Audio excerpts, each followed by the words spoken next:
Napoleon had conquered all of Europe. He had faced empires and crushed them beneath his iron will. And now he had set his sights on Russia. His grand army, 600,000 strong, marched east with banners high, drums beating, and an air of absolute invincibility.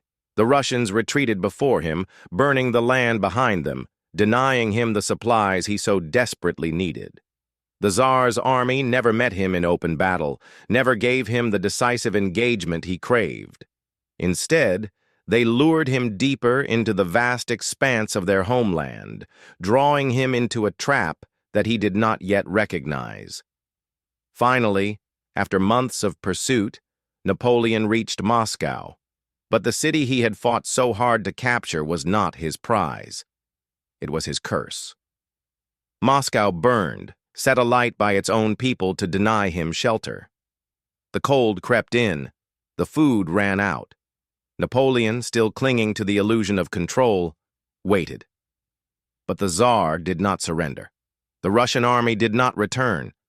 There was nothing left but fire and ash. And then the cold came. At first, it was a nuisance. Frost on tents, bitter winds cutting through the men's tattered uniforms. Then it became something more. The temperatures plummeted below anything the French had ever endured.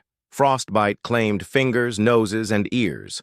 Horses collapsed in the snow, their frozen bodies piling up like grotesque statues.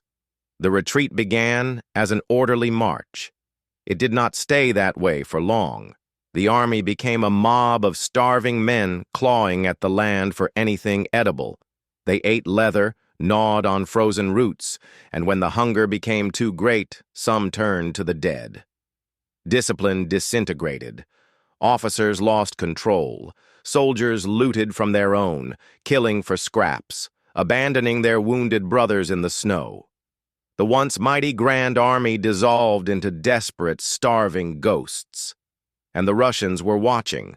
The Cossacks, ruthless horsemen of the Russian steppes, harassed the retreating column like wolves stalking a dying beast.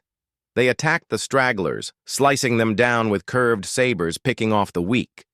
The soldiers who collapsed, frozen stiff in the snow, were left behind. Their bodies would remain there, entombed in ice, for years to come. The crossing of the Berezina River was the final agony. The French had to build makeshift bridges over the freezing waters while Russian cannons roared in the distance. Thousands died in the chaos, some crushed beneath their comrades, some slipping into the icy current, their screams swallowed by the cold. By the time Napoleon's shattered remnants staggered out of Russia, the Grand Army was no more. Of the 600,000 who had marched in, fewer than 50,000 survived. Napoleon had been unstoppable. He had crushed kings and shattered empires. But in the end, it was not a battle that defeated him. It was winter.